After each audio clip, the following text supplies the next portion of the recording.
Alright, so welcome back. अपना अगला topic start करते हैं, गोंडवाना। क्यों चुना मैंने गोंडवाना? आर्कियन से पहले, केटॉन से पहले इसलिए चुना गया है गोंडवाना क्योंकि बहुत ज्यादा सवाल आते हैं गोंडवाना से। ठीक है, छोटा टॉपिक है, आर्कियन पढ़ने में बहुत ज्यादा टाइम जाता है, करेंगे हम उसको भी, लेकिन पहले एक छोटा टॉपिक खत्म करते हैं। ठीक है, थोड़ा सेंस ऑफ सिलेबस का कंप्लीशन भी रहेगा हमारे अंदर। देखो, तो गोंडवाना की जब बात चलेगी ना, तो ये कहानी शुरू होती है पैलियोज़ोइक। मैं आपको इस वक्त पे ले जाना चाहता हूँ। ठीक है, इस वक्त पे क्या था, दो बड़े सुपर कॉन्टिनेंट्स थे। एक का नाम था लॉरेशिया, एक का नाम था गोंडवाना। ठीक है, और ये दोनों मिला के कहलाते थे। जब ये दोनों कंबाइन कर गए तो जो सुपर सुपर कॉन्टिनेंट था उसका नाम था पैंजिया। एंड दिस पैंजिया, इसके चारों तरफ it was covered by N ocean जिसका नाम था Panthalassa ocean. Panthalassa ocean. Obviously फिर ये स्प्लिट हुआ, टूट गए दोनों, लॉरेशिया कॉन्टिनेंट। ये जो आपके नदर्न हेमिस्फीयर के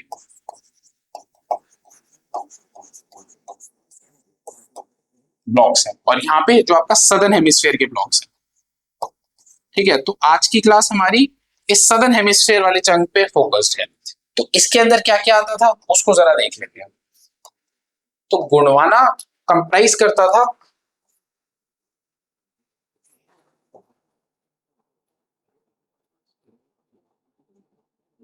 अफ्रीका,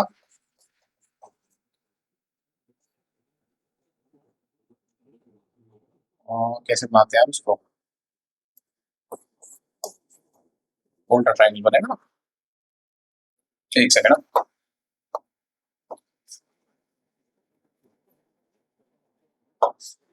तो गोंडवाना कंसिस्ट करता था south Africa, sorry south America, south America, Africa, India, Australia and Antarctica. ठीक है,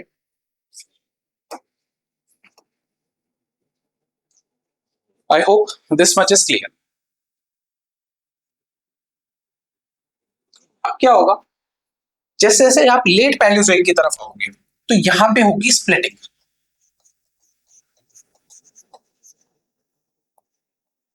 ये जिस वक्त की मैं बात कर रहा हूँ, लेट पैलियोजोइक, ये वक्त था जब टेक्टोनिक एक्टिविटी अपने पीक पे थी। टेक्टोनिक एक्टिविटी मतलब बहुत ज्यादा टेक्टोनिकली एक्टिव एक फेज था। इसमें हमें क्या देखने को मिलेंगे, इसमें बहुत ज्यादा स्प्लिटिंग देखने को मिलेगी। बहुत ज्यादा मैंटल प्लूम एक्टिविटी की वजह से क्या होगे, एक चंक दूसरे चंक से दूर जाना चाहेगा, सेपरेट होंगे एक दूसरे से। फिर बहुत ज्यादा आपको वॉल्केनिक इरप्शंस देखने को मिलेंगी, है ना। बहुत ज्यादा फॉल्ट्स है तो उनके थ्रू बाहर निकलने की कोशिश करेगा, या फिर जो जब प्लेट्स मूव करती है, तो हमने बात करी थी अगर वो डी डबल डैश से आ रहे मैंटल प्लूम, ठीक है, तो क्या होगा, हमें क्या देखने को मिलेगा, इंट्राप्लेट वॉल्केनिक्स देखने को मिलेगा। इन सब की भरमार थी इस वक्त पे। अभी के लिए हम क्या समझने की कोशिश कर रहे हैं, टेक्टोनिक्स का वो वाला पार्ट जिसमें मैंने आपको एक्सटेंशन टेक्टोनिक्स समझाया। ठीक है, तो स्प्लिटिंग होगी, ठीक है जी, क्योंकि एक्सटेंशन चल रही है, जिसे हम बोलते हैं extensional tectonics is taking place. I hope this is clear. अब ये जो एक्सटेंशनल टेक्टोनिक्स होगी, ठीक है, अब ये वाले जो चंक्स थे ये पहले से बने हुए हैं। अगर मैं पैलियोजोइक की बात करूं, पैलियोजोइक से पहले अगर हम जाने तो ये सारे के सारे क्या है, मान लेते हैं प्री कैम्ब्रियन बेसमेंट है। प्री कैम्ब्रियन बेसमेंट है ये, मतलब प्री कैम्ब्रियन वक्त के रॉक है, बेसमेंट। ठीक है जी, अब क्या होगा, ये इससे दूर जाएगा, ये दूर जाएगा, ये और नॉर्थवर्ड शिफ्ट होगा। ठीक है, और ये सारे के सारे हटेंगे।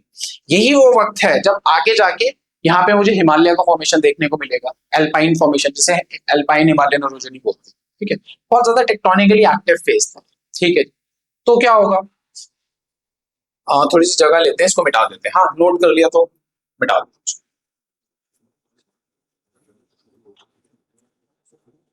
इस एक्सटेंशन की वजह से जो प्री एग्जिस्टिंग फ्रैक्चर्स थे, प्री एग्जिस्टिंग वीक जोन्स जैसे हम बोलते हैं, वो रिएक्टिवेट, ठीक है जी। वीक जोन्स जो थी आर्कियन के वक्त की, प्री कैम्ब्रियन के वक्त की, वो रिएक्टिवेट हो गई। क्या होगा? शिफ्टिंग होगी, है ना? क्यों? एक्सटेंशनल टेक्टोनिक चल रही है। आपको पता है it is governed by normal faults, ठीक है। तो क्या होगा? यहाँ पे रिफ्टिंग देखने को मिलेगी, ठीक है। और रिफ्टिंग का सीधा सीधा कॉन्सिक्वेंस हमने फिजिकल जियोलॉजी में पढ़ा था, क्या है?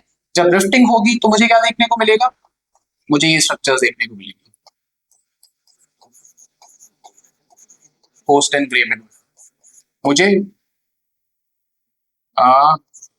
क्रेटोनिक डिप्रेशंस देखने को मिलेंगे,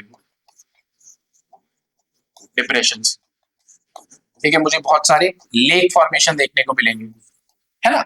एंड इफ रिफ्टिंग कंटिन्यूज, अगर इतनी रिफ्टिंग हो गई कि एस्टेनोस्फीयर ऊपर आ गया, तो क्या हो जाएगा? ओशन फॉर्म हो जाएगा, वो एक मिड ओशनिक रिज कहलाएगा, ठीक। ये सारी चीजें हो रही है, आपको समझ में आता है?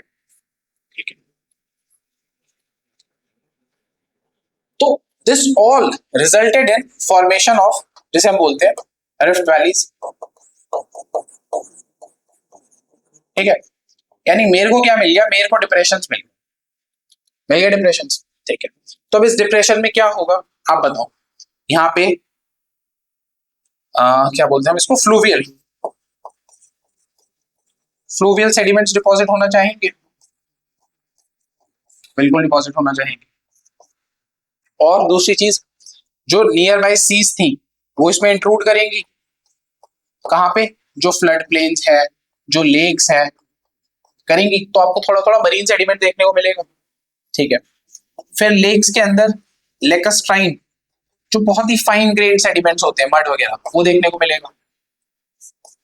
क्योंकि ये वो वाला टाइम है जब प्लांट का अबंडेंस है, और क्लाइमेट भी इस वक्त का वार्म एंड ह्यूमिड, और आगे जाके ह्यूमिड जो है थोड़ा एरिड हो जाएगा, लेकिन टेम्परेचर क्लाइमेट इस वक्त का ये है, तो प्लांट अबंडेंस में है, तो मुझे बहुत ज्यादा कोल सीम्स भी देखने को मिलेंगे। ऑब्वियसली प्लांट डोमिनेटेड है तो बहुत ज्यादा फ्लोरा होगा फॉसिल के फॉर्म में, समझते ना? Flora and fauna, fauna and flora बोलते प्लांट एंड एनिमल।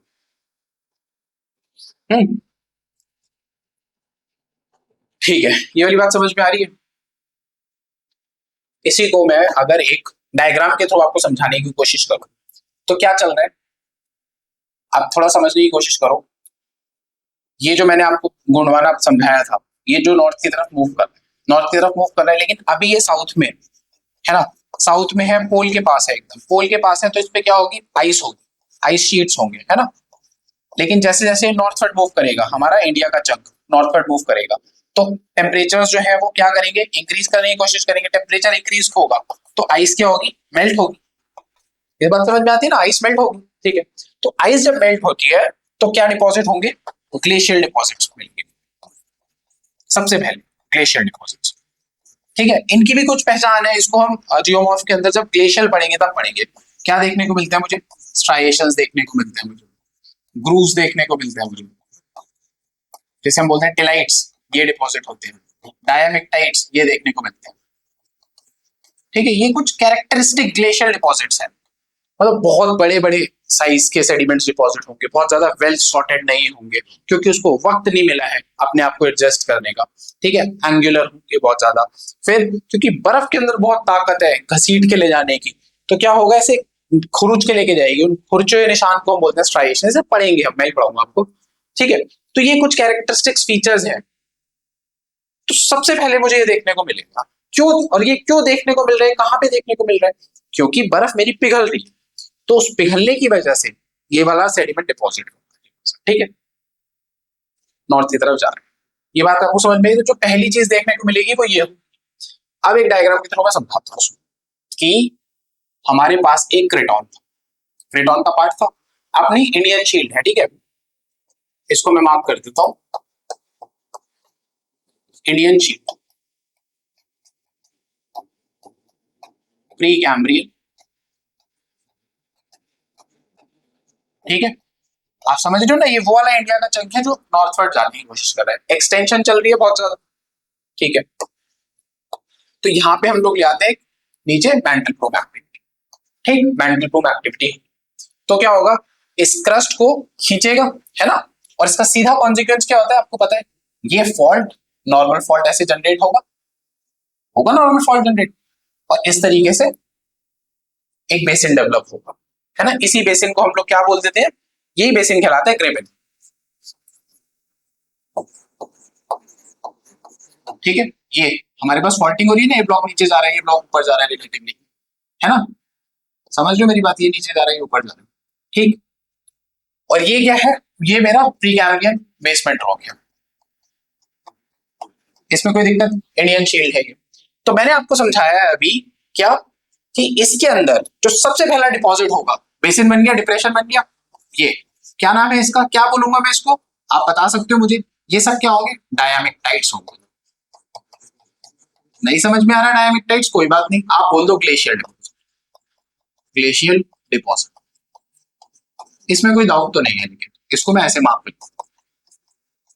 ठीक है, ये बात समझ में आती है आपको। ठीक है, अब क्या एक्सटेंशन रुक गया है, बिल्कुल नहीं, एक्सटेंशन तो चली गई, क्यों, मेंटल बूम एक्टिविटी तो है ही अपने साथ, है ना। प्लस अब मेरे पास क्या मिल गया, मेरे को एक बेसिन मिल गया, तो बेसिन में क्या होगा भाई, एक डिप्रेशन है, डिप्रेशन में तो सेडिमेंटेशन होगा, वेदरिंग होके आएगी, नदियां लेके आएंगी, तो जितनी भी रिवर्स होंगी, अगर एक ये बेसिन बन रहा है तो रिवर्स यहाँ पे सेडिमेंट लेके आएंगी, तो यहाँ पे सेडिमेंट डिपॉजिट होंगे, आप बताओ मुझे, या नहीं डिपॉजिट होंगे। ठीक है, तो मैं क्या करता हूँ, मैं इसको इरेज कर देता हूँ सिर्फ, ताकि मैं डायग्राम बना पाऊँ। तो ये वेल अंडरस्टूड है मेंटल बूम एक्टिविटी चल रही है अपने साथ। तो ये थी स्टेज नंबर 1, ये थी स्टेज नंबर 2। तो स्टेज नंबर 3 में क्या हो, स्टेज नंबर 3 में फर्दर एक्सटेंशन हो रही है, तो फॉल्ट्स और थोड़े से इनका एंगल बढ़ जाएगा, बढ़ेगा ना, और ये और गहरा हो जाएगा, और थिन हो गया, जो मेरा प्री कैम्ब्रियन शील्ड था, थिन हो गई, थिनिंग हो गई ना, तभी थिनिंग की वजह से तो भाई उसके अंदर गड्ढा बनेगा, डिप्रेशन तो और कैसे आएगा। अब साथ में क्या चल रहा है यहाँ पे, आप देख लो, ये छोटे छोटे बेसिन बन गए हैं, इसमें भी ग्लेशियल डिपॉजिट मिलेंगे, ये छोटे छोटे बेसिन बन गए हैं, इन्हीं को हाफ ग्रेवल्स बोलते हैं वैसे। ठीक है, ये सब बन गया, तो ये सब क्या है, डायमेक्टाइट्स है, हमारे ग्लेशियल डिपॉजिट्स हैं। प्लस आप एक बात बताओ मुझे, इसके साथ मैंने आपको बताया सेडिमेंटेशन हो रही है, तो जो फ्लूवियल डिपॉजिट है वो भी आएंगे, ये फ्लूवियल डिपॉजिट है, फ्लूवियल डिपॉजिट ये आएगा इसके साथ या नहीं आएगा, फ्लूवियल डिपॉजिट आएगा, तो ये जो ब्लू वाला है इसको मैं मार्क कर देता हूँ फ्लूवियल डिपॉजिट। ठीक है, जब हम स्ट्रक्चरल जियोलॉजी पढ़ेंगे ना, तो स्ट्रक्चरल जियोलॉजी में मैं आपको इसका एग्जांपल लेके बहुत अच्छे से समझाऊंगा, जब हम नॉर्मल फॉल्ट्स के अंदर रोटेशन समझते हैं, कि नॉर्मल फॉल्टिंग जब होती है और रोटेशन होती है, तो रोटेशन की वजह से जो पहला बेड है, वैसे अभी बोलने का कोई फायदा नहीं है उसको, जैसे ये डिपॉजिट होता गया है ना असल में, देखो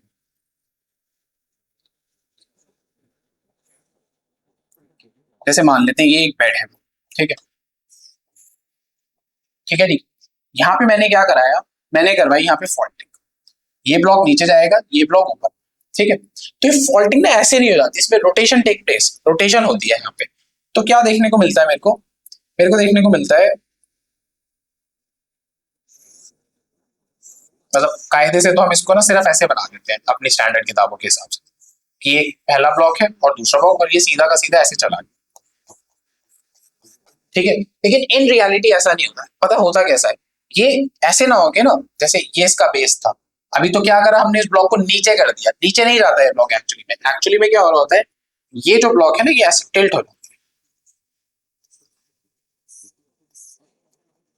आप समझ रहे हो मेरी बात, वैसे मैं इसको स्ट्रक्चरल जियोलॉजी में समझाऊंगा बहुत अच्छे से। आप क्या हुआ ये, फिजिकल जियोलॉजी में थोड़ा सा आइडिया दिया, rather than happening like this, ये ऐसे हो जाता है। ठीक है, तो आप समझो मैं क्या समझाना चाह रहा हूँ, पहली जो सेट ऑफ सेडिमेंट्स था वो ऐसे डिपॉजिट हुआ था हॉरिजॉन्टल ऐसे, लेकिन इस रोटेशन की वजह से ये घूम गया, और अब जो सेडिमेंट डिपॉजिट होंगे वो ऐसे डिपॉजिट होंगे, तो इन दोनों के बीच में एक एंगल बनेगा।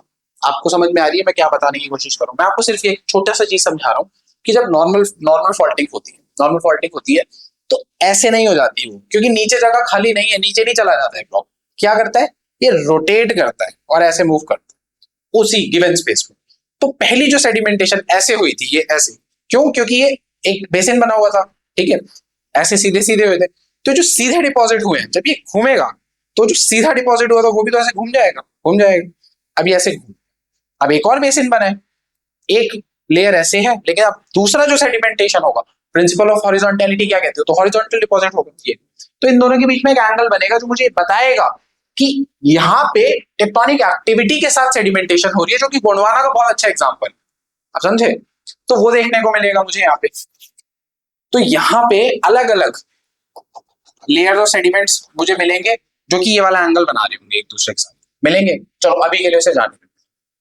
फ्लूवियल डिपॉजिट्स मिल रहे हैं मेरे को, ठीक है।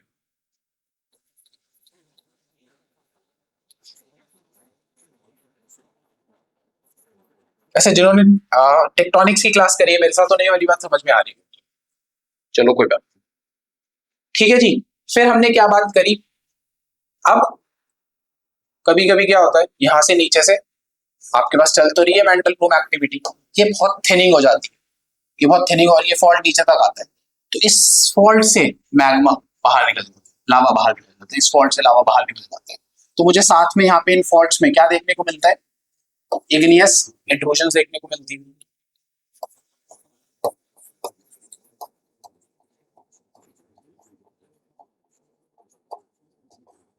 आप समझ रहे हो मेरी बात? देखने को मिलेंगी, इसमें तो कोई हैरानी की बात नहीं। फिर साथ में क्या होगा, जो सीज है, ऑलरेडी एग्जिस्टिंग सी है, वो इनके फ्लड प्लेन को इनंडेट करेंगी। भाई सी अगर इंट्रूजन हो पा रही है, सी की, सी का पानी आ पा रहा है, सी लेवल बढ़ गया है, तो सबसे पहले डिप्रेशन में ही जाएगा, जो लेक्स है, जो फ्लड प्लेन्स है, जो थोड़े गड्ढे जैसे वहां ही जाएगा, वो देखने को मिलेगा, देखने को मिलेगा, ठीक है। तो ये कुछ सीक्वेंस होगा मेरे पास, ठीक है। आपको समझ में आ रही है एक एक चीज? अभी मैं आपको कुछ नहीं गुणवाना पढ़ा रहा, मैं आपको सिर्फ एक टेक्टोनिक एलिमेंट के बारे में समझा रहा हूँ, ठीक है जी? क्लियर है पक्का? तो मैं आपको क्या बोल रहा हूं, मैं आपको ये बोल रहा हूं कि लेट पैलियोजोइक, लेट पैलियोजोइक क्या हुआ, लेट पैलियोजोइक में स्प्लिटिंग स्टार्ट हुई, ठीक है। आसान भाषा में स्प्लिटिंग बोल देते हैं, टेक्टोनिक्स की भाषा में एक्सटेंशन बोलते हैं उसको, ठीक है। इस एक्सटेंशन का रिजल्ट था, क्या था इस एक्सटेंशन का रिजल्ट? इस एक्सटेंशन का रिजल्ट था कि हमको क्या देखने को मिले, हमको इंट्राक्रेटोनिक रिफ्टिंग देखने को मिली, ठीक है। हमको ग्रेबन्स देखने को मिले, फुल और हाफ दोनों, ठीक है। ये भी स्ट्रक्चर में पढ़ते हैं घबराने की बात नहीं। हमें क्रेटोनिक डिप्रेशंस देखने को मिले, जिसके अंदर लेक्स वगैरह फॉर्म होंगे, ठीक है ना, ये सब देखने को मिला आपको। और इनके अंदर डिपॉजिट क्या क्या हुआ, इनके अंदर अगर मैं पूछूं क्या क्या डिपॉजिट हुआ, तो आप आराम से बताओगे कि सर अभी आपने बोला कि सबसे नीचे हमें क्या देखने को मिलेंगे, ग्लेशियर डिपॉजिट्स देखने को मिलेंगे, ठीक है, जो कि कोर्स होते हैं थोड़े से। फिर ग्लेशियर डिपॉजिट के ऊपर हमें क्या देखने को मिलेगा, इसके ऊपर जो सेडिमेंटेशन चल रही थी साथ में, यानी कि आपके फ्लूवियल सेडिमेंट्स आपको देखने को मिलेंगे, है कि नहीं? बात से आप एग्री करते हो, फ्लूवियल सेडिमेंट्स देखने को मिलेंगे। फिर तीसरी चीज क्या होगी, फिर इसके ऊपर आपको फाइन ग्रेन, बहुत फाइन ग्रेन लेकस्ट्राइन यानी लेक वाले सेडिमेंट्स देखने को मिलेंगे। आप इससे एग्री करते हो? बिल्कुल करते हो। फिर चौथी चीज क्या होगी, मतलब कहीं बीच में आ रही होगी, लेकिन यहाँ पे हमारे पास इग्नियस इंट्रूजन्स भी होंगी, होंगी थोड़ी थोड़ी इग्नियस इंट्रूजन्स, बिल्कुल होंगी। और क्योंकि जैसे मैंने आपको बताया कि बहुत सारा प्लांट मटेरियल अवेलेबल है हमारे पास, है ना, टेम्परेचर्स भी एकदम एम्बिएंट है, तो मुझे यहाँ पे कोल सीम्स भी देखने को मिलेंगे, देखने को मिलेंगे। आप समझे मेरी बात? तो एक जनाब है जिनका नाम है H.B. मेडली,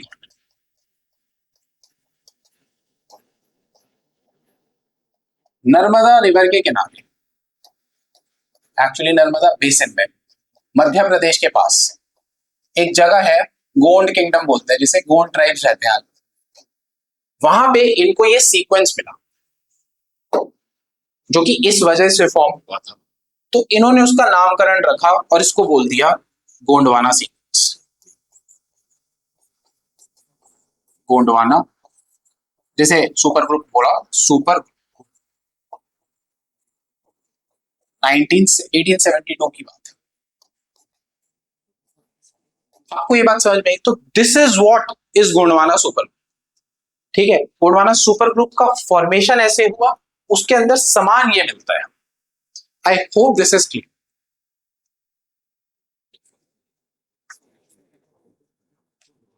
अच्छा, एक एज भी लिख लेते हैं इसकी।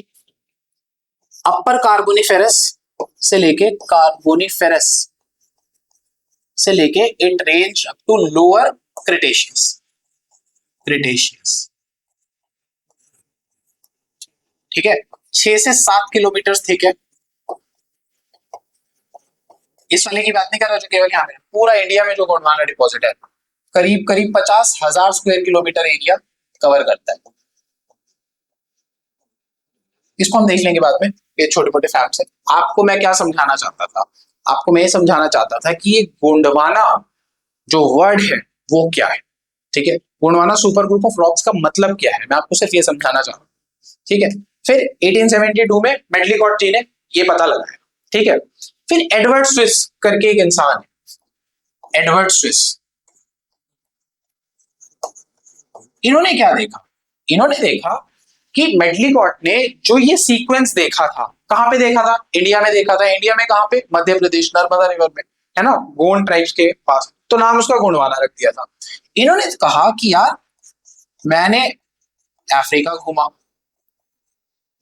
मैंने साउथ अमेरिका घूमा, मैंने ऑस्ट्रेलिया घूमा, मैंने अंटार्कटिका घूमा, मैंने मेडागास्कर घूमा, और हर जगह एग्जैक्टली सेम चीज मेरे को मिल रही है विद अ लिटिल बिट ऑल्टरेशंस।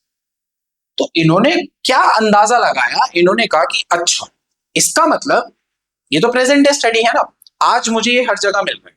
और 1872 में मेडलीकॉट ने बोला कि ये गोंडवाना सुपर ग्रुप है, तो इन्होंने बोला ठीक है, इसका मतलब ये जहां जहां पे मिल रहा है वो सबके साथ एक वक्त पे एक साथ रहे होंगे, और जो जो कॉन्टिनेंट्स जहां पे मिल रहा था इन सबको इन्होंने मिलके बोल दिया गोंडवाना लैंड। तो ये फर्क है Gondwana land, Gondwana super group of rocks में। आपको समझ में आई मेरी बात?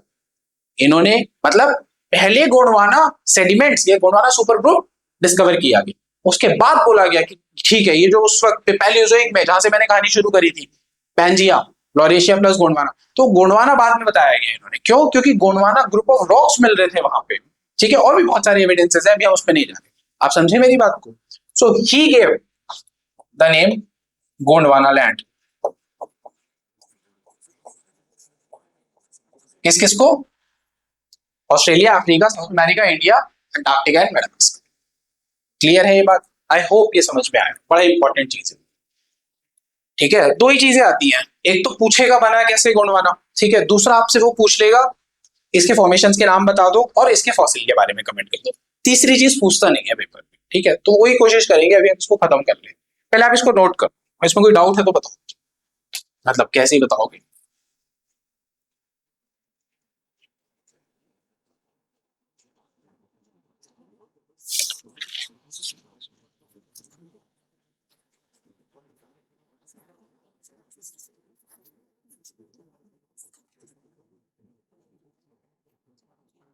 अगली चीज, ये वो लोकेशंस हैं जहां पे मिलता है। प्रणहिता गोदावरी वैली में मिलता है, महानदी में मिलता है, कोयल दामोदर बोलते हैं इसको, कोयल दामोदर, ठीक है, इसको बोलते हैं सन महानदी, इसको बोलते हैं प्रणहिता गोदावरी, और थोड़ा थोड़ा सतपुरा बेसिन, ठीक है। और थोड़ा असम के अंदर यहाँ पे हिमालय, और थोड़ा यहाँ पे कश्मीर में, बहुत ज्यादा सिग्निफिकेंट नहीं है वो, लेकिन उसको आप छोड़ सकते हो। जो मेजर डिपॉजिट्स है वो यहाँ इन जगहों पे, ये बेसिकली 4 जगहों पे, 1 2 3 और 4, ठीक है। जब मैं मैप बनाता हूँ आपको याद होगा, तो मैं किस तरीके से मैप बना के दिखाता हूँ आपको, ऐसे हम एक मैप बनाते हैं और उसमें मैं एक यहाँ पे वैली बनाता हूँ, फिर मैं एक यहाँ पे वैली बनाता हूँ, तो इसको मैं बोल देता हूँ प्रणीता गोदावरी, इसको मैं बोल देता हूँ महानदी, है ना, यहाँ पे आती है दामोदर, ये आपकी सतपुरा, ठीक है। तो ये वो एरियाज है बेसिकली जहाँ पे हमें गोंडवाना, बहुत रिच गोंडवाना डिपॉजिट्स देखने को, ठीक है। अब फिर तीसरी चीज है इसकी क्लासिफिकेशन। तो दो तरीके से इसको क्लासिफाई किया गया। पहली चीज, इसका जो क्लासिफिकेशन है, मतलब कि भाई पढ़ना है ना मुझे, तो मुझे इसको फॉर्मेशंस में बांटना पड़ेगा, ग्रुप्स में बांटना पड़ेगा, तो जो बांटने वाला काम है उसको बोलते हैं क्लासिफिकेशन। तो ना दो मॉडल है इसके। पहला है टू टायर क्लासिफिकेशन, जिसमें आप सीधा बोल देते हो एक है लोअर गोंडवाना, एक है अपर गोंडवाना। एक है थ्री टायर क्लासिफिकेशन, जिसमें आप क्या बोलते हो, आप बोलते हो एक है लोअर गोंडवाना, एक है मिडल गोंडवाना, एक है अपर गोंडवाना। ठीक। और ऑब्वियसली ये सारा नामकरण किसके बेस पे है, ये फॉसिल के बेस पे है। और फॉसिल भी कौन सा, प्लांट फॉसिल।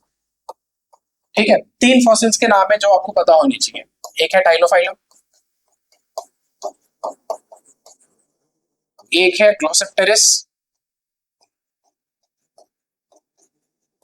या गंगोमोटोपेट्रिस भी बोलते हैं इसको, एक है डाइक्रोइडियम।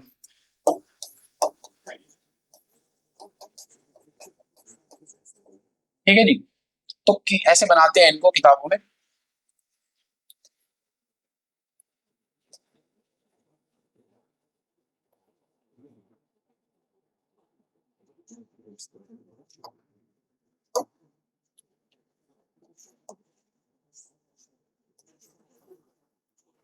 मतलब ये हो गया मेरा मिडल गोंडवाना, ये हो गया मेरा अपर गोंडवाना, और ये हो गया मेरा लोअर गोंडवाना। इन फॉसिल्स के नाम, ये लोअर को करस्पॉन्ड करता है, ये मिडल को करता है, ये अपर। ठीक है। इनकी क्लासिफिकेशन के बारे में मैं आपको आराम से हैंडआउट्स में नोट दे दूंगा कि ये किसने लिखा, ये किसने लिखा। ठीक है, वो बहुत ज्यादा इंपॉर्टेंट नहीं है अभी के लिए। अभी हम कुछ और चीज पे हमारा ध्यान है। ठीक है, हम थोड़ी सी अंडरस्टैंडिंग वाला पार्ट पढ़ते हैं। रट्टा वाला पार्ट भी मैं आपको कराऊंगा। ठीक है, क्या है उसको तो रटना ही पड़ेगा, कुछ नहीं कर सकते उसमें। आपको समझ में आई मेरी बात? ठीक है, उसको नोट करो, इंपॉर्टेंट है। हाँ, अभी तक जो भी हमने पढ़ा इंपॉर्टेंट है बहुत। ये वाली क्लास में जो करेंगे इंपॉर्टेंट होगा बहुत, जो अगली क्लास में करेंगे वो स्किप किया जा सकता है। ठीक है, उसमें से फिर आपका अगर बहुत बुरा दिन होगा तो सवाल आएगा, लेकिन ज्यादातर जो चीजों में से पूछता है वो हम आज की क्लास में कर लेंगे। ठीक है, आप इसे नोट करो।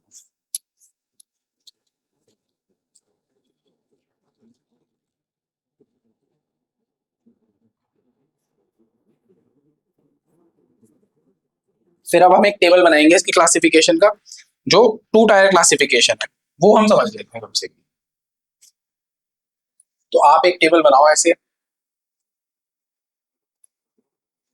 जिसमें सबसे पहले हम यहाँ पे लिखेंगे गोंडवाना सुपर। ठीक है, बात चल रही है सुपर, क्योंकि मैं आपसे टू टायर क्लासिफिकेशन की बात करने वाला हूं, तो हम इसको दो सीक्वेंसेस में पढ़ेंगे। पहला है अपर गोंडवाना, अपर सीक्वेंस, और दूसरा मैं आपको थ्री टायर क्लासिफिकेशन का भी टेबल दूंगा, लेकिन ये ज्यादा पेपर में पूछा जाता है, लोअर सीक्वेंस। ठीक है, सुपर ग्रुप के बाद आएगा ग्रुप, एंड ग्रुप के बाद क्या आएगा, फॉर्मेशन। देखो फर्दर क्लासिफिकेशंस भी है, मैं डिटेल में नहीं जा रहा हूं, क्योंकि इतना पेपर के पॉइंट ऑफ व्यू से रेलेवेंट नहीं है, फिर एजेस देख लेंगे। ठीक है, और ये जो मैंने लाइन बनाई है लोअर और अपर गोंडवाना के बीच में, आप इसको ऐसे मार्क करो। ये क्या दिखा रहा है, ये दिखा रहा है कि इनके बीच में एक अनकंफर्मिटी है।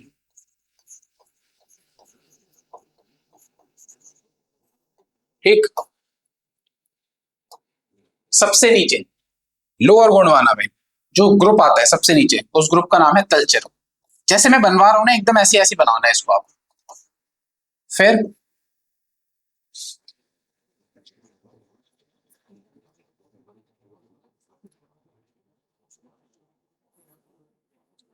दमुदा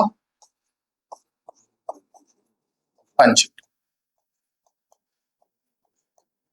फिर यहां आता है महादेव,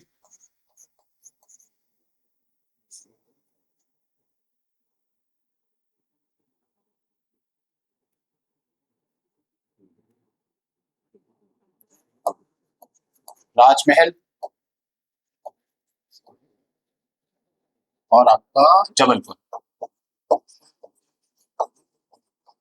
कल्चर, दमोदर, पंचर, महादेव, राजमहल, जबलपुर। ठीक है। फिर इन दोनों की फॉर्मेशन इतने इंपॉर्टेंट नहीं है, लेकिन इसके 4 फॉर्मेशन पढ़ना इंपॉर्टेंट है। 1 2 3 4। ठीक है, तलचेर में आप सीधा लिख लो तलचेर फॉर्मेशन, पंचेट में आप सीधा लिख लो पंचेट फॉर्मेशन।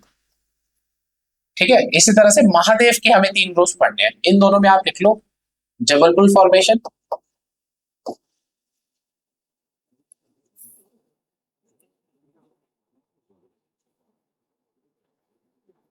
और यहां पे आप लिख लो राजमहल फॉर्मेशन।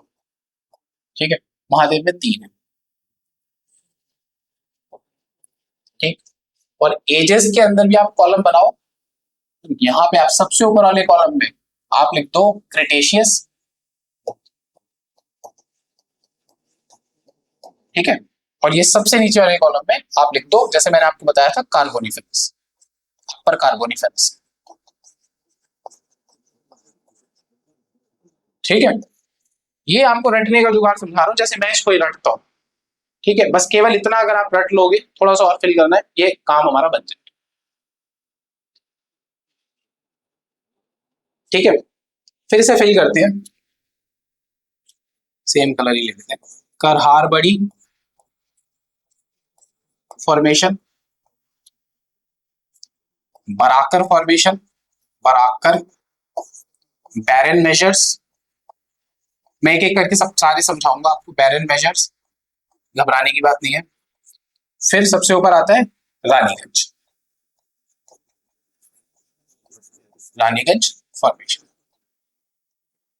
ठीक है, 1 2 3 4, और ये चारों के चारों आप बना दोगे किसमें, ट्रायसिक में बना दोगे। ठीक है, और ये वाला आप बना दो जुरासिक, जो बच गया उसको हम डाल देंगे परमियन में। ठीक है, यानी ये तीनों के तीनों आ जाएंगे किसमें, Permian. I hope this is clear. भाई जैसे भी याद हो, याद तो करना पड़ेगा। मैंने मोटे मोटे टाइम की क्लासिफिकेशंस आपको समझा दी है, अपर मिडल लोअर में लिखवा दूंगा, जैसे ये है अपर, ये है मिडल, और ये दोनों है लोअर। ठीक है, ये लोअर है दोनों, लोअर क्रिटेशियस, ये मिडल जोरासिक है। ठीक है, आप समझ रहे हो मैं क्या करवा रहा हूँ, और ये कौन सा कार्बोनिफेरस होगा, अपर कार्बोनिफेरस। ठीक है, मतलब मैंने ऐसे याद कर रखा है, अपर से लोअर कार्बोनिफेरस क्रिटेशियस। ठीक है,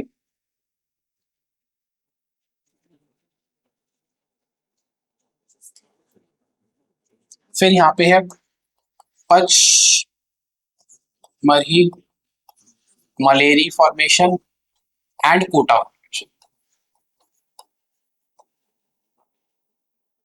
अपर, लोअर, लोअर, परमियन ये है।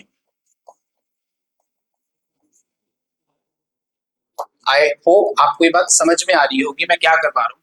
मैं आपको ये समझा रहा हूँ कि ये पूरा का पूरा जो है क्रिटेशियस है, आपको इसको ऐसे याद करना है, यहाँ से यहाँ तक पूरा क्रिटेशियस, सिर्फ हल्का सा ये जोरासिक है, फिर ये पूरा परमियन है, फिर ये वाला पूरा पार्ट ट्रायासिक है, एंड दिस इज क्रिटेशियस। किसी भी एग्जाम पॉइंट ऑफ व्यू से आप बात कर लो, चाहे एमसीक्यू बेस्ड हो, चाहे राइटिंग वाला एग्जाम, आप ये लिख के आ गए और इससे पहले का जो इंट्रोडक्शन मैंने आपको समझाया, आपके कहीं नंबर नहीं जाते। ठीक है, इसी में से पूछ रहा है वो पेपर। ये 2 टायर क्लासिफिकेशन है। इस वक्त जो टेम्परेचर था, अगर आपको लिखना है तो एक एक मेजर डिफरेंस और था, जैसे लोअर गोंडवाना में आपको मैंने बता दिया कि यहाँ पे ग्लोसेप्टेरिस मिलेगा हमें, और अपर में हमें कौन सा मिलता है, टाइलोफाइट। ठीक है, यहाँ पे जो टेम्परेचर, ये जो क्लाइमेट था उस वक्त का, यहाँ पे है वार्म क्लाइमेट, यहाँ पे भी है वार्म क्लाइमेट, कोई दिक्कत नहीं है, लेकिन यहाँ पे ह्यूमिडिटी थी। ठीक है, यहाँ पे ह्यूमिडिटी से एरिडिटी हो गई, एरिड हो गई, तो इसी वजह से ना कहते हैं कि ग्लोसेप्टेरिस जो है वो खत्म होके ये टाइलोफाइलम शुरू हो गया। So this is the table जो आपको चाहिए। आप इसका कोई, मैं आपको निमोनिक नहीं बताऊं। ठीक है, बहुत ज्यादा चीजें हो जाएंगी रटने के लिए। आप पेपर लो और अपने आप से 10 बार ही लिख दो उसको, आज के आज खत्म हो जाएगा, ये पक्का बैठ जाएगा। और फिर ऐसा नहीं है कि सिर्फ आज हो गया खत्म हो गया, रिपीटेडली आपको इसको फॉलो करना पड़ेगा। जब भी स्ट्रैटिग्राफी उठाएंगे 2 मिनट लेके गोंडवाना लिख देंगे, दिमाग में बैठ जाएगा हमेशा के लिए। जब तक कम से कम पेपर नहीं हो जाता आपका, तब तक तो ये करना है। Super group good formation age. ठीक है, फॉर्मेशन के बाद क्या बेड्स नहीं है, उसमें जाना नहीं है हमको, क्या जबलपुर के फॉर्मेशन नहीं है यहाँ करके 3 फॉर्मेशन है इसके। मैं नहीं जा रहा अभी उसके अंदर, क्योंकि ये बेयर मिनिमम है। आप पहले इसको इतना नोट कर लो, उसके बाद हम आगे की कहानी शुरू करें।